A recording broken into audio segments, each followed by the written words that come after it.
Never mind, Josiah. No thanks to you because he just found the photo of me. Oh my gosh. No.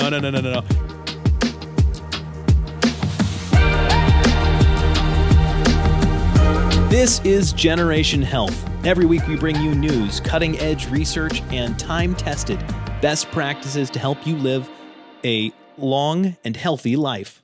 Sitting next to me, Dante DiMatteo, pharmacist and certified strength and conditioning specialist. How are you, sir? Ty Dolla. How are you? And across from me, the Frog Prince, Joey DiMatteo. Struggling today a little bit. I'm happy to be here. I'm very glad. He's a registered pharmacist, board certified clinical nutritionist, and today he is not a ballad singer. But it's all right. But we'll try and fix this in post, and you guys hopefully can understand what he's saying. Maybe we'll put closed captioning on the bottom whenever you're talking. Well, we got a big show today. We're going to talk about Big Pharma behaving badly. I know it's a shock for a lot of people. We've got questions from you, but first, the real question, the most important one. When they're making the biopic of your life, who is going to play you? Oh, man. Wow. I mean, I would like it to be Robert De Niro. Yeah. I don't know. That's a little weird. Well, time-wise, it doesn't work I was going quite to say right. a young Robert De Niro. Okay. Well, people would probably say, especially if you knew me when I was younger, would say Fred Savage from the Wonder Years. Yes. That's what people always said I looked like. Oh my gosh. So probably reality would be Fred Savage. In my mind, young Robert De Niro, like the Godfather De Niro age. Maybe they can team up. Yeah. Do the whole epic, and it Yeah, could the start whole with. life. It would be a transition. There'd definitely be a jarring moment. Yeah, but De Niro could probably pull it off. That's awesome. You think he has the gravitas as an actor to? Yes, change his hair a little bit. They could de-age him, like with what was the last one? The Irishman. Yes. Yeah. Yeah. That was amazing. That was. They made everybody look even older and younger. It was crazy. That's the type of movie. That's the type of movie Joey needs to be in. Yeah. With all the high tech, production. That would be sick. Absolutely. Yeah. Are you kidding? Yeah. The biopic of Joey DiMatteo is going to be like next level science fiction level It'll be dramatic, editing. ups and downs. Dante, Man, who's playing you? I like Timothy Chalamet, so I'll just pick him, not because, we look alike, but No, he's you the man. don't. So maybe just in the younger part of my life, like, so up until now, maybe. I was gonna say I look forward to seeing him double his body weight in muscle mass. That's gonna be exciting. Yeah, right. He'd have a lot of work to do. He's the man. He is. He's a great actor. I don't know. Maybe, I know I brought up Jon Snow in one of the other episodes, so maybe Kit Harington. Sure. Him, one or the other, or like Bradley Cooper, something like that. See, I could see Cooper. Yeah. That'd be fun. That would be fun. That would be fun. I would love to say that the Tyler Andrews movie would be like Ryan Reynolds or, I mean, more accurately, probably Chris Pratt in his pudgier days. But I think I've given this a lot of thought because I actually had this conversation with some friends not too long ago. And I think the correct answer, much to my chagrin, is Shia LaBeouf. I think he's probably the right level of He's edgier than you, though. goofy. Yeah, but he can be I don't know how I didn't silly, think of that. right? For you? That's great. You can have him too. Actors work, they gotta just have to be separate movies. Yeah. Unless there's, you know what? What a If we can question. de-age Robert De Niro, Mm-hmm. certainly we can have Shia LaBeouf play both of us in the same movie. True. Yeah. Hasn't that been done before? Yeah, but usually they're playing like Twins. father and son or twins. It's not usually. Yeah, like Unless- like Lindsay Lohan and that old Disney movie. Like the Winklevoss twins. Okay, yeah. I was thinking like Eddie Murphy. You could do Eddie Murphy in the barbershop scene of whatever it was. What are his movies called? Dr. Dolittle. Nutty Professor. Yes, that was it. Nutty He plays the Professor. whole family. Yes. Yeah. That was something. All right. Patricia emailed. She emailed us through questions@askjoedimatteo.com. If you have a question, send it to questions@askjoedimatteo.com. She said, is there anything that can help hot nodules in the thyroid causing subclinical hypothyroidism. Her TSH is low, but the rest of the thyroid hormones are normal. Graves, etc., have been negative. Only options she was given was, say it for me, methimazole, radioactive iodine, or removal of the thyroid. Mm-hmm. Okay, so we've talked about this before, but briefly, the thyroid is... Yeah. It's a gland. It's in the neck. It's below the Adam's apple. It's technically an endocrine gland, meaning it's secreting hormones directly into the blood. Okay. It secretes T4, T3, right. Calcitonin, peptide hormone are the main three. Okay. All right. And what is a hot nodule? Yeah. So looking at a hot nodule, by definition, like let's say, for example, radioactive material is used to examine the thyroid, like in a scanner. Okay. These nodules will collect more radioactive material than like the surrounding thyroid tissue. And so when that happens, these are considered hot, so to speak. They're rarely malignant, and they're also sometimes called hyperfunctioning nodules.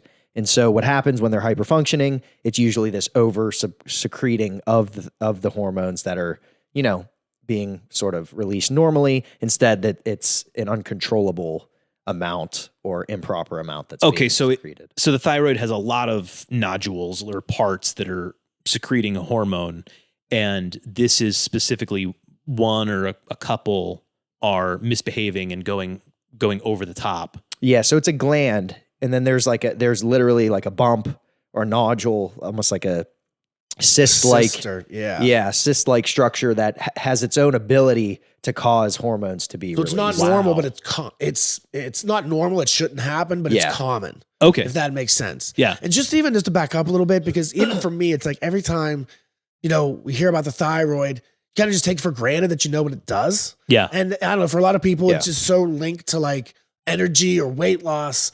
And again, I always find these things are a good refresher even for me. So maybe I'll just go over a couple things. Mm-hmm. Hit it. But it's so T4 and T3 they're chemical messengers. They affect literally pretty much every cell in the body. All right. They affect the rate at which the body utilizes fats and carbs. More specifically, which I found again was just really interesting. So it stimulates the breakdown of fat and increases the number of free fatty acids. Okay. So the thyroid hormones can actually, when they're functioning properly, decrease cholesterol levels. Mm-hmm. So I thought that was, again, something new always comes up when I look at this. Always a tie-in. Yeah. And thyroid, I don't want to go like too deep into it here, but has so much to do and so much interplay with your hormones. Both your sex hormones that we always think of when we use the word hormones, testosterone, estrogen, but also with your stress hormones like cortisol. And in fact, like TSH, the chemical messenger that your brain sends to stimulate thyroid production, is blunted by glucocorticoids and by cortisol. So there's always that interplay of what's going on there. So again, it's metabolism, your heart rate. It helps control your heart rate, your energy level, because again, it's metabolism, the link there. Your digestion, body temperature, and even mood. So when you look at all the things that it ties into, it's pretty incredible. Right. Yeah. And then just to break it down, hyperthyroid or hypo, what then happens when it's overactive and hyper, your metabolism speeds up, which for some people, that's not a bad thing, but it's all about the balance because you can also get a racing heartbeat. You're getting all the effects of it being too high, not just ones you want. Got it. So weight loss, yes, can come into play. You get hot, you get thirsty, you get diarrhea because it affects digestion, anxiety, restlessness, shaky, sweaty, all those things. Hyper, it's all those opposites. Metabolism slows, you gain weight, you're tired, you're fatigued, you're sensitive to the cold, constipation, dry, thinning hair, worse mood, and instead of like the anxiety or restlessness, you get more of the memory and concentration problems. Wow. So those are kind of the two, in the most broad sense, hyper and hypo, what the manifestation of that is. Okay. And so she's got hyperthyroidism, so it's overactive. But it's subclinical, so it's not over the top. It's not horrible. It's just these specific nodules that are misbehaving themselves and causing this, presumably. Yeah. So when looking at subclinical, just again, from more of a definition standpoint, what that means in this case is low or undetectable serum TSH. So Joey mentioned thyroid stimulating hormone. So this on your, on your hormone panel, your thyroid blood work, you're going to see a very low or undetectable amount of TSH. To complement that, you're probably going to also see a normal or elevated T4 and T3.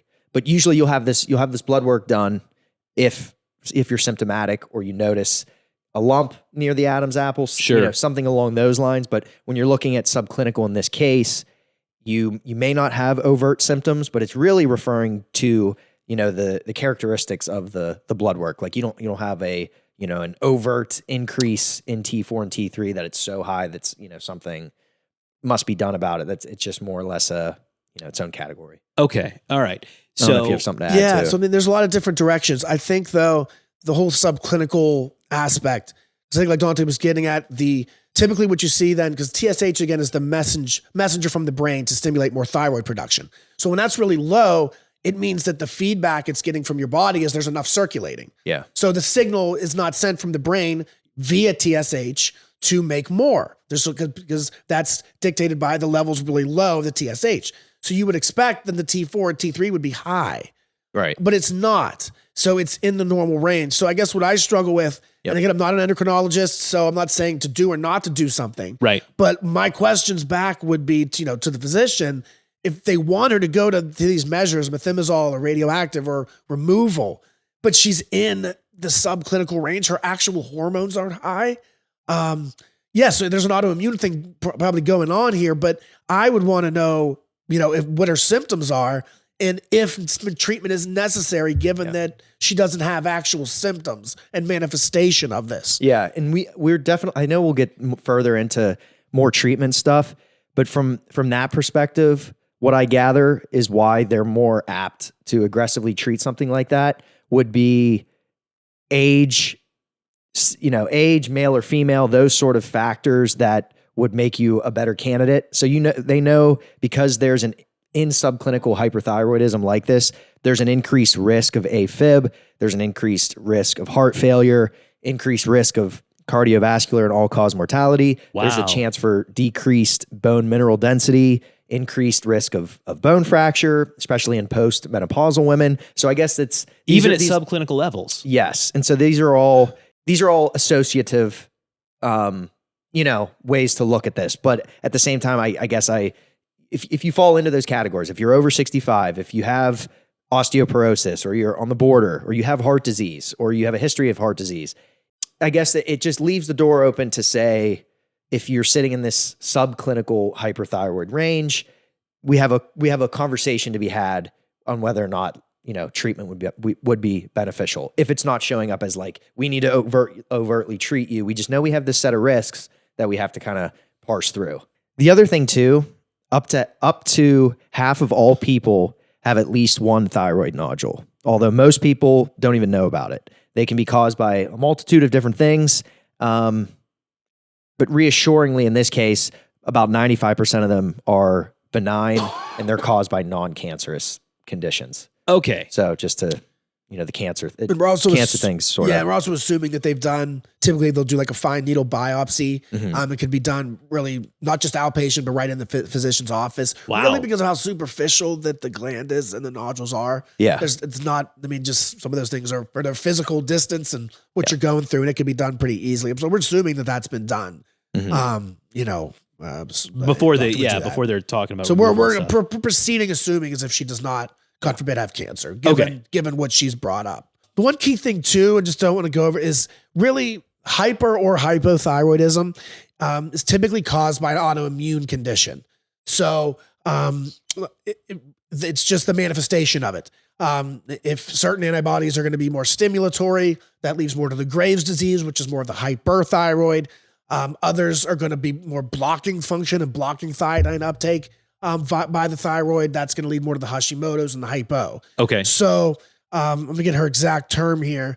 She said Graves, etc., has been negative. So what I'm assuming she means is that her thyroid antibodies were negative. That would be something that would be maybe a question to her, would be her blood work.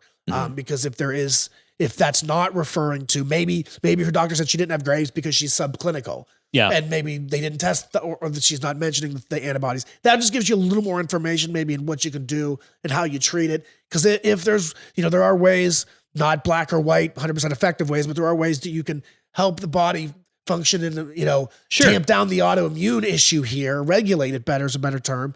Then maybe especially because she's subclinical, maybe there's some things that can be done there. Okay.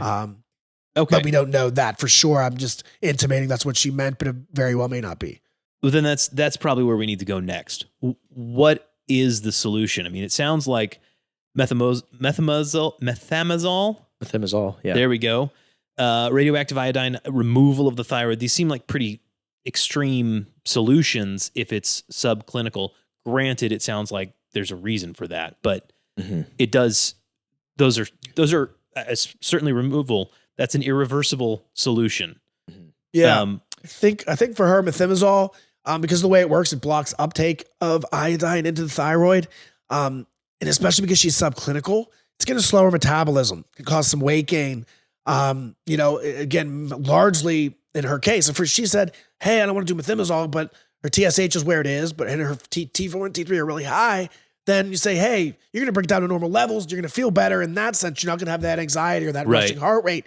But I would be concerned for her that she's going to drop potentially down into low normal or low, given that she's subclinical. So that would be a concern. Also, you do have to monitor kidney and liver function with methimazole. Low blood sugar can be an issue. And also I'm not sure the mechanism here, but shortness of breath also can be an issue as well. So it's the drug is used a good bit, but again, I just always feel bad for people if they're in that subclinical state or in that maybe like that wait and see approach to maybe do a drug that in her case is probably going to cause at least some negative feelings regarding the weight loss, metabolism, etc. Yeah. Makes sense. And even just so, these all great points, these kind of questions are interesting to talk about too, because we're not going to have some groundbreaking recommendation to send back to her. That's just the reality. This is something that needs handled by an endocrinologist. It's complex. Subclinical, hyperthyroid, Graves. What about the antibodies? I mean, she's given us she sounds very health literate in the questions that she's asking. Right. You know what I mean? But the I guess the goal in talking about a lot of this is like, hey, let's look at maybe why your doctor was more apt to say, let's try methimazole or try the more invasive treatments. You know what I mean? Yeah. So in looking specifically, the American Thyroid Association, who has guidelines for treating subclinical hyperthyroidism. Again, this is for context and again, just maybe the why behind the doctors doing what they're doing. Sure. So for example, a TSH less than 0.1, and if you're greater than or equal to 65 years old, they are often going to consider treating you with one of those options that she mentioned.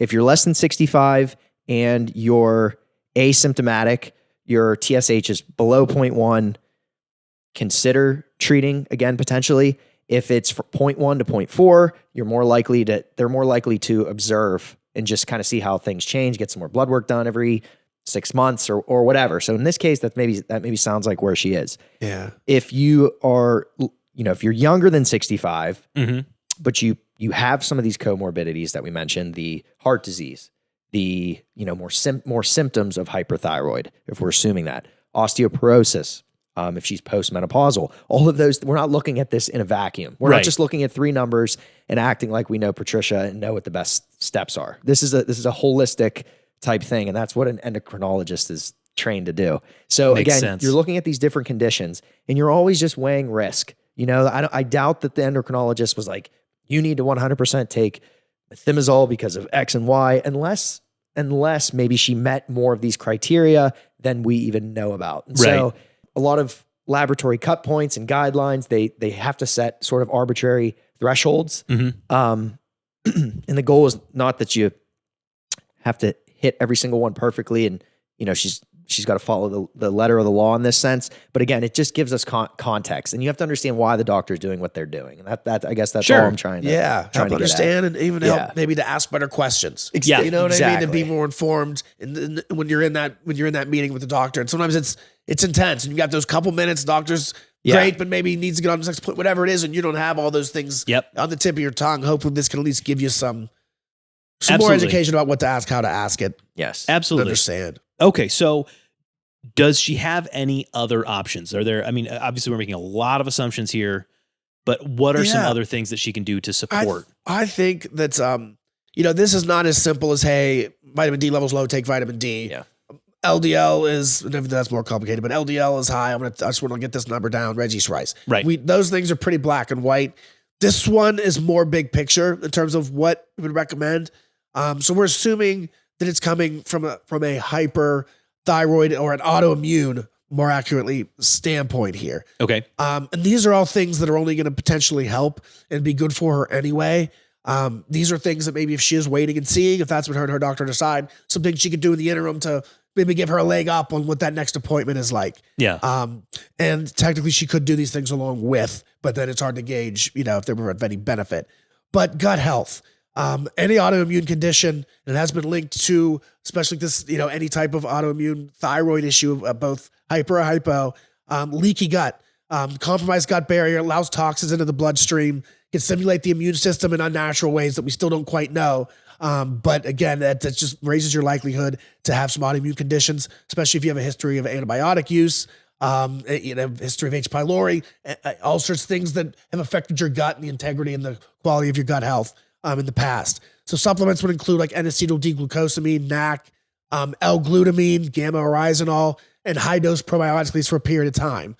We have protocols and really, packages even on the website about that. So that's just, again, the theme of that. That is that leaky gut does not fix thyroid issues. Right. What you're trying to do is get to the root and as much as you can do naturally, tamp down and regulate, again, more accurately, an autoimmune condition. So along with that would go like an anti-inflammatory diet. So if you're healing your gut, but you keep inflaming your body with these foods. So whole foods, we're not going to be proponents of a very specific diet, but paleo style, in terms of whole foods, gluten-free, less processed. You're just trying to give your body, the less chance to have antigens or aggravants to the immune system.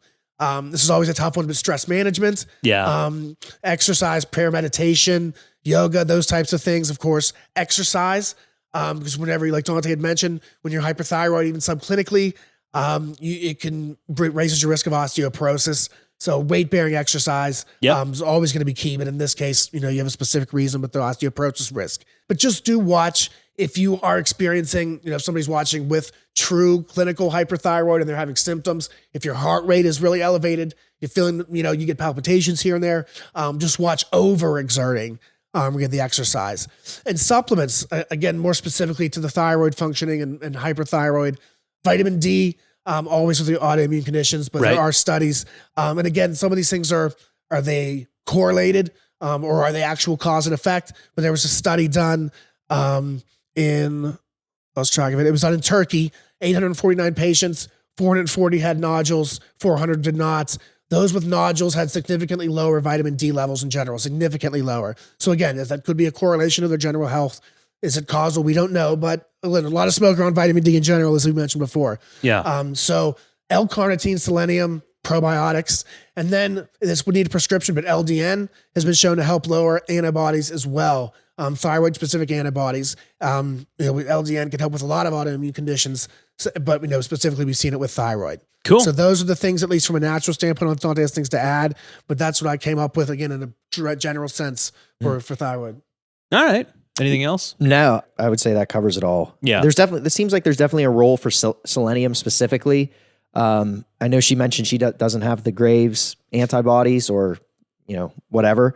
There are some meta-analyses looking at patients with Graves' disease who are also taking methimazole.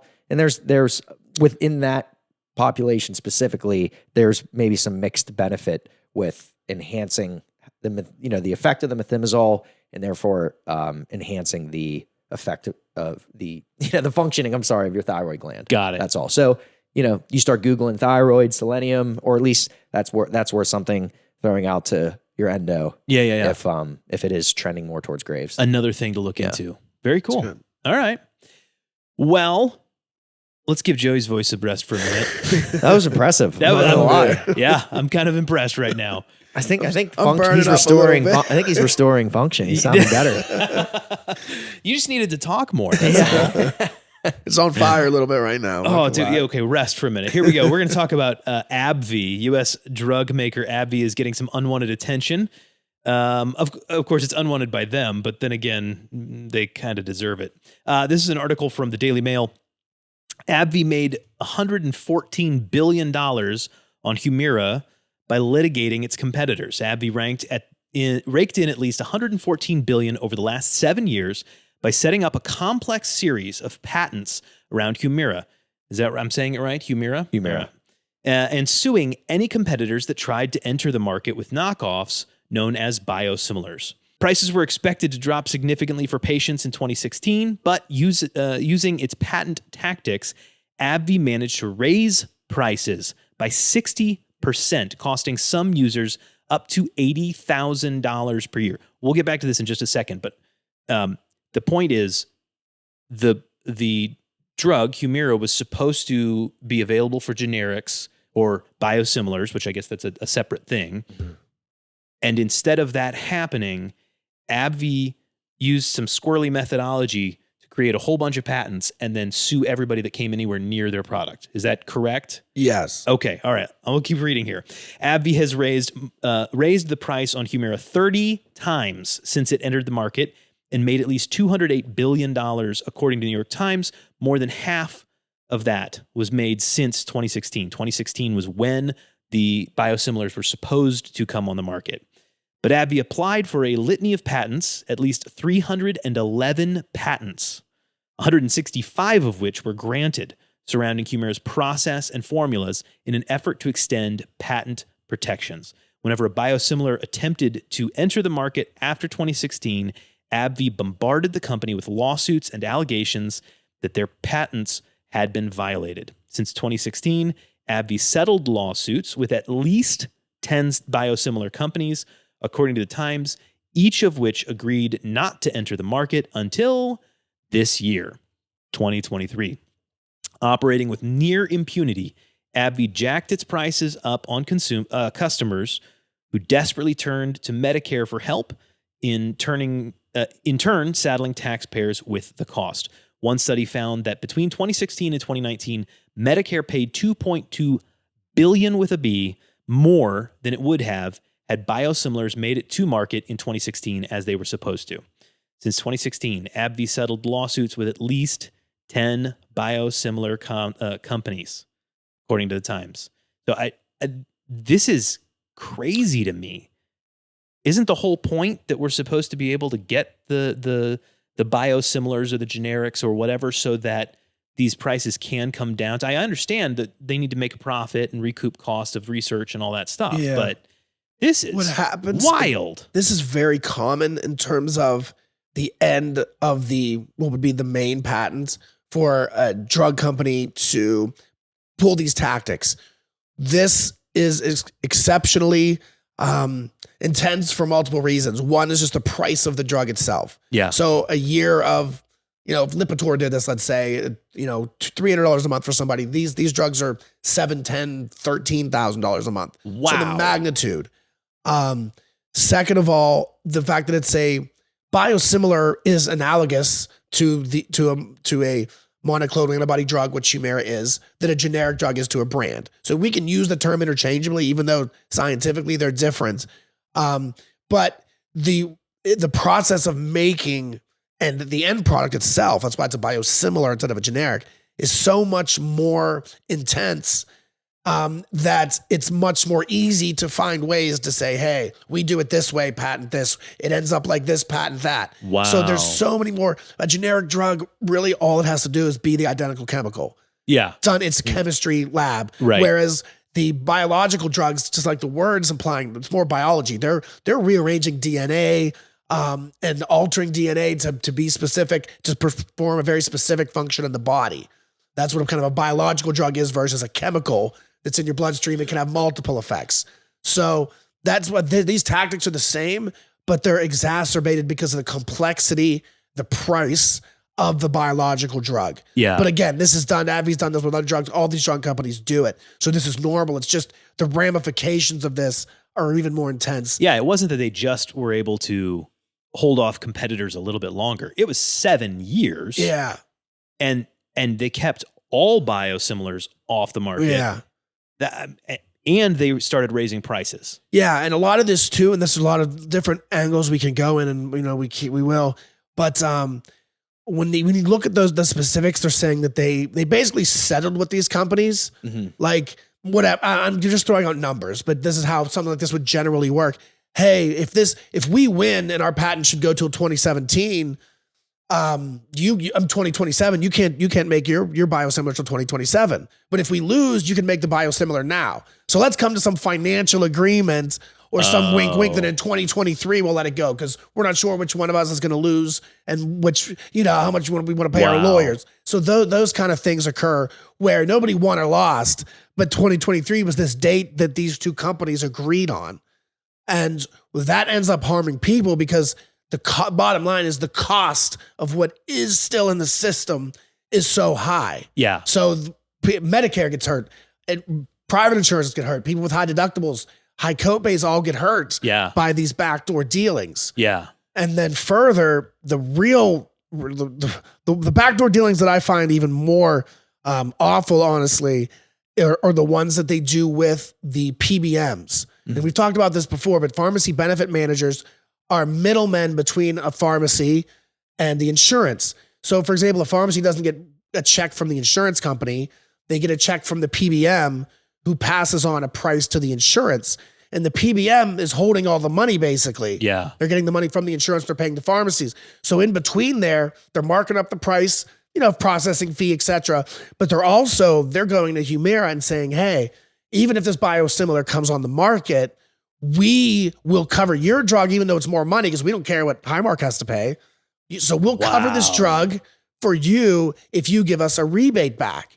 So again, I'm going to use numbers. And the copay will still be within reason to the patient. Yeah. It sounds like this is a $17,000 drug, but they're saying, hey, you'll get your rebate and your people will still pay $50 a month, $100 a month or whatever, or that kind of thing. Or there's a coupon or whatever. I guess practically speaking, that's how it'll boil down. Yeah. You hear these huge numbers and you're like, how's somebody going to get stuck with a $10,000 bill? Certainly some do, I'm sure. Right. Yeah. Real issue, the problem that comes in is when people have $5,000 deductible. Yeah. So their copay, like Donnie's right, it'll be 40, but they forget about the people who now it's a growing number, have a $5,000 deductible, $30,000 deductible, or they go into the donut hole, how much quicker they go in. So they can sugarcoat it for the average person, and it's true. But the deductible people, the high copay people, it's a mess. It's a mess. Yeah. So again, I don't know what the numbers are, but basically the way something like this would work is you'd say, hey, the drug is 10,000, which depending on the strength, Humira can be a month. That they'll say it's covered. The biosimilar would be 4,000. Yeah. But what we'll do, AbbVie, we'll make your drug be covered, but you got to give us $2,000 for every prescription we put through. And we'll give $1,500 of that to the insurance. Yeah. So we'll look like we're passing on this rebate. Meanwhile, they're not really knowing about this biosimilar, could still save them more money. We'll pocket the $500. Yeah. And so that's the incentive. We see many drugs that are generics are not covered. And that's because of these deals. Rebates. These backdoor rebates. And they argue, the PBMs will argue they're not pocketing the rebate, but it's a trickle down effect of savings. They're able to pass down the savings to the health plan. Right. If you're saving the health plan, then the premiums are reduced. And so it's interesting. But it is very, it's just hard because we don't know the exact numbers. Right. If Humira gave them a $7,000 rebate and it came down to $3,000 and they passed, $6,500 of it to insurance, then that would be legit. Yeah. Okay. But then, we don't know those numbers. Yeah. We don't know. And they're not doing that for free. Right. So, they're not trying to help Highmark. So if they are getting a rebate, even if it's significant amounts going back, they're keeping a lot in their pocket. I mean, they're a business. I get it, but yeah.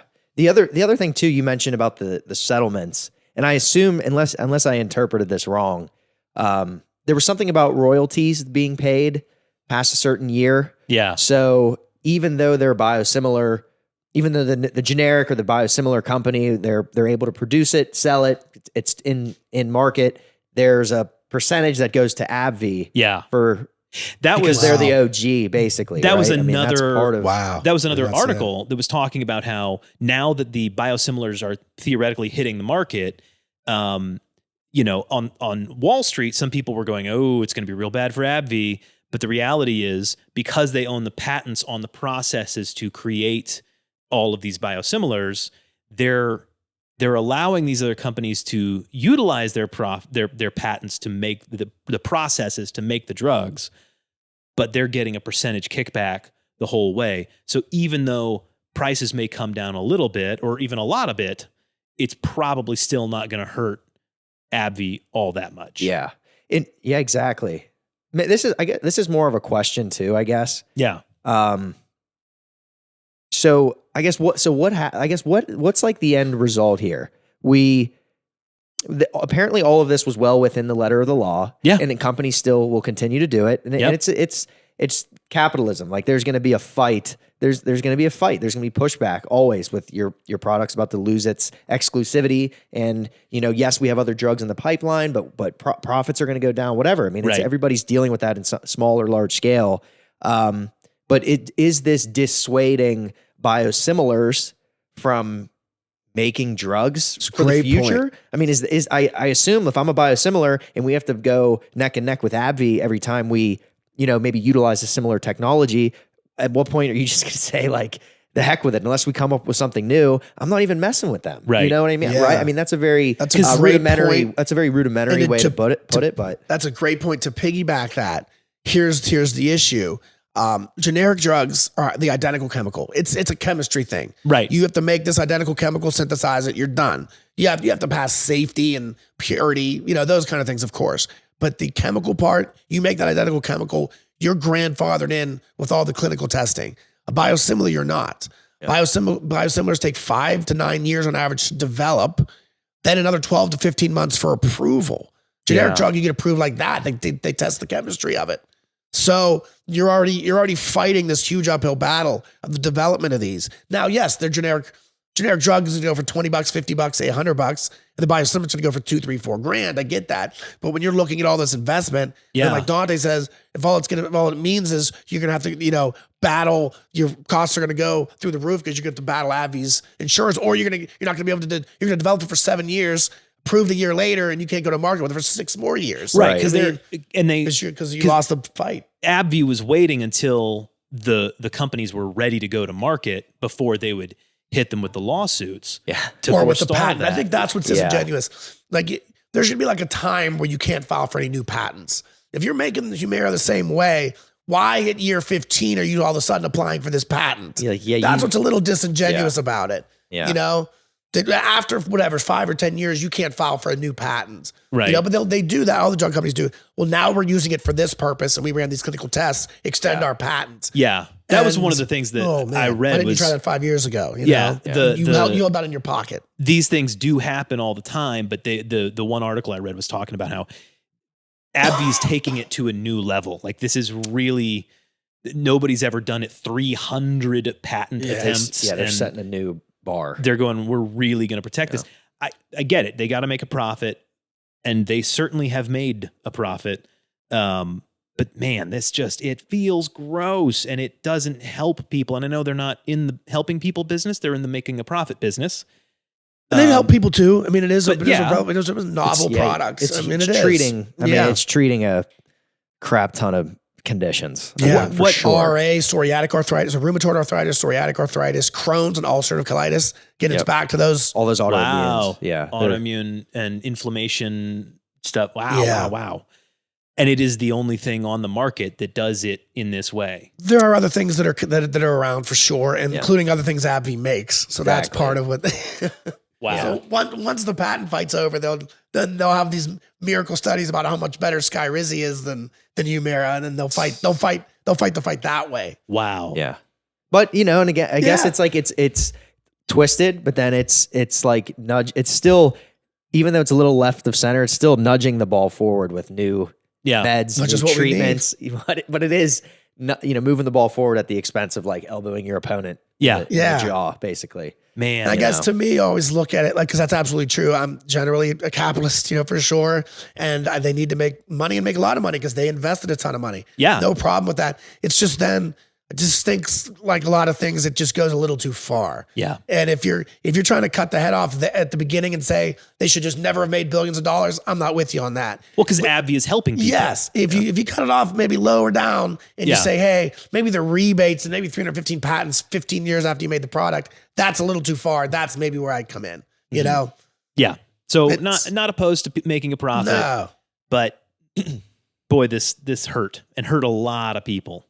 Yeah, it's super. Yeah, more super and more crazy. people with the high deductibles. We see it all the time. And the thing is, this is another point that's worth repeating. We're beating up on AbbVie right now because they were in the news, but the reality is this is all of the major drug manufacturers. They all do things like this. And so it's not, you shouldn't feel bad for whoever Abbott or whoever that got elbowed, because next week they're going to be doing it to AbbVie Sure. Yeah. for something else. Yeah, it's not a new tactic. Man. All right. So that's the question. Walter emailed and said, how do I build cartilage in my knees? Yeah, I think anytime you're saying building cartilage, that gets tough. Especially because we're always going to approach it from what we know and what we do, supplements, meds, things that you take that way versus what's the latest technology of, injections and different procedures. That's just not the world that we Sure. operate in. And we have general knowledge of that, but not to the degree. So to me, it's always like, wow, rebuilding cartilage, that's a big ask.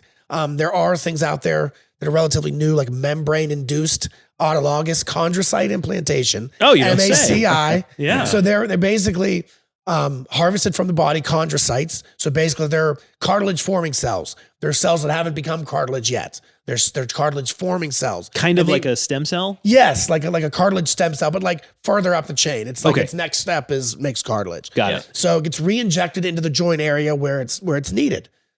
So that's how you rebuild cartilage. I mean, if literally at the Yes. in the most direct way to say it. Now it costs $40,000, 6 to 8 weeks of recovery, major restrictions. It doesn't help if you have diffuse cartilage damage, like if your whole knee is bone on bone, it can't regenerate all that. It's more about if there's little instances of it or little areas that they can implant. So it's got limitations, and it's Sure. only done in knees. So I mean, it's got limitations. But those kind of things are out there. And again, I wanted to mention it because that's the cutting edge. yes, That's the yes. Okay. More from a supplement end, you're there are things like Fortigel, really specific types of collagen that have shown to help potentially rebuild some cartilage, but you're looking at a smaller scale. Yeah. The main thing you're really looking to do with supplements is to help the synovial fluid. Okay. And you're trying, which is really the lubrication part of the joint. So you're trying to get the lubrication better. And yes, you do want to feed, raw ingredients like glucosamine and chondroitin. You can tell by the name chondroitin, similar to that chondrocyte word. It is precursor to cartilage. But again, I just always want to set the bar realistic with something like that. Yeah. So it definitely can help. There's studies out there that show it can help. If you look at our collagen specific product in there, it's a great breakdown of some of the studies on the products that are in there, like Fortigel. And they have seen that they looked at participants' knee joints at baseline, 24 weeks out and 48 weeks out of taking that, and they did see increased hyaline cartilage and proteoglycan content in the joints. So there are some studies out there showing that it can help. I just again always want to set the bar at a certain level. So you're looking at collagen-based things. You're looking at glucosamine and chondroitin, vitamin C, MSM, and then for relief and just dealing with what's attacking the joint potentially. Anti-inflammatory herbs like turmeric and ginger. Okay. Also, lastly, hyaluronic acid, which is going to help the synovial fluid end of things. That is available as an injection as well, or you can take it. That again helps as a precursor to synovial fluid. So I'm sure Dante has some other thoughts. But yeah, and then of course stretching, exercise. That's always going to come into play. Trying to increase the mobility. And really, it's cartilage is one end, but the synovial fluid is the other end. You always want to pay attention to. Okay. All right. Dante? Yeah. What do you got? Yeah, it's all good stuff. I would say, as always, it would be helpful to ask follow-up questions as well. Yeah. I mean, based on his question, we can assume maybe that he has osteoarthritis, which is, hallmarked by this, decrease or breakdown or lack of, cartilage and such in the joints. So, was Walter experiencing pain? Did he have an MRI? Did he have an X-ray? Was there something that happened that now he has this, this thought about trying to restore cartilage in the knee? And so what I'll challenge Walter with is that not really challenge, but just frame it a different way. Look, loss of cartilage is, whether it's the shoulder, the knee, it's super common in imaging. It's, when you take, a picture of the knee, basically, it's super common as you age, and it's hit or miss whether or not there's even pain associated with that. So you can go your whole life, you're active, you maybe have some aches and pains and such. But then they take a picture of your knee and you're bone on bone. Yeah. And it's like all of a sudden, oh my goodness, bone on bone, you're pitched this narrative that I have to build cartilage if I want to restore function, when really this is a normal part of aging. There's often not much you can do about the changes within the joint, but there's a million ways you can change the way you approach that. It's not 100% given that this breakdown or this deterioration or this bone on bone is what's even causing the pain in the first place. It certainly could play a role. And it's not to minimize that in any way. And it's also not meant to minimize what certain injections and what certain, novel therapies are out there to do. I mean, that's another thing that we got to keep pushing the 8-ball forward, because there are a lot of people who are in severe pain. They are bone on bone. They're a candidate for knee replacement or whatever, which is also viable. But, a lot of people want to avoid that. And the goal is to just paint a broader picture of how complicated osteoarthritis is, how complicated just the phenomena of pain is as a whole. So more or less just getting people to look at this differently. A lot of times people may have improperly dosed their exercise. It's like they were told that their cartilage was breaking down. They jump into some exercise. All of a sudden it's worse. Well, it's worse because I am bone on bone. That's what I've been told. But really sometimes it is all in the dosing, and so that's one example. So you're always looking to strive for enhanced function, but not overreaching, what you're currently capable of. Right. So there's that side of it. Take it to the line. Yes. When we're looking at exercise, I should have prefaced that better. That we're looking more at like exercise and activity and things that you can do to mitigate some of the pain experience that maybe you're having. Right. Obviously Joey did mention some supplements that I was going to mention as well. The other kind of way to square the circle here would be to look at some other things that contribute to the symptoms of joint pain or joint sensitivity. So I know that's not what Walter said, but again, I'm just inferring that maybe he is experiencing pain to some sense. So presumably. So anxiety, depression, stress, worry, all generally normal things, or common experiences associated with higher rates of pain, and making it more difficult to come out of those situations where maybe your pain's a little higher. Sleep disorders, so things like obstructive sleep apnea, insomnia, not getting enough sleep, tend to be associated with more, elevated experiences of pain, whether it's your knee, your ankle, your shoulder, whatever. The presence of excess body fat as well, and not just because you're necessarily carrying more weight and it's more stress on the joints, because that's another narrative that's often pitched. It's I'm too heavy to start and I'm going to do damage on my knees and my ankles. And so from a reductionist, like mechanical perspective, I could see why we go there, but just more or less the association, and why it's so important to strive for, a healthy weight that can definitely help that. And so all of this is to say, it's very complicated to manage joint pain, manage osteoarthritis. We probably should just do an entire episode on this. Making a note right now. And it's another, it's another instance where a holistic approach is necessary, and trying to hopefully spread a more positive message about the pain experience. That's at least what I've learned from the people that I respect, and it's certainly helped me through a lot of the shoulder issues and knee issues and things that are well on their way to osteoarthritis, so to speak. So it's all, we feel you, Walter. Absolutely. Okay. Well, I hope that helps, Walter. That is it for us today. All of our podcasts are available on AskJoeDiMatteo.com. That is our website, AskJoeDiMatteo.com. That site is also where you can sign up for our mailing list, so you know exactly what's going on and when we have sales. Any products that we mentioned are available on there. You can find past episodes of this podcast, as well as the original show that started all of this, the Ask Joe DiMatteo show, all available on our website. If you have a question, please email it to us, questions@askjoedimatteo.com. Show notes and anything we referenced will be available down in the description of the video or on our site. And if you haven't seen the video, you really should check it out. Listening is fun, but watching is even more fun because then you get to see the funny faces we make at each other. Just and go you to get YouTube. to see clips of Tyler's acting. That's not true. Not true at all. Just go to YouTube or Rumble and look for Generation Health. Big thanks to Josiah Schweinberg. Oh my gosh. Never mind, Josiah. No thanks to you because he just found the photo of me. Oh my gosh. No. Josiah Schweinberg, I gotta take this out. Michael Deppish is our editor. Joyce Gibbs, the nurse practitioner. Private consults are handled by her. Diane Silverman manages our products. Terry does scheduling. Cecilia does distribution. Joey DiMatteo, the Frog Prince. Dante DiMatteo. I'm Tyler Andrews. And that is it for us this week. But now it is your turn. What are you going to do with what you've learned? Are you just going to enjoy the show, which we appreciate? Or are you going to take action and become part of this Generation Health?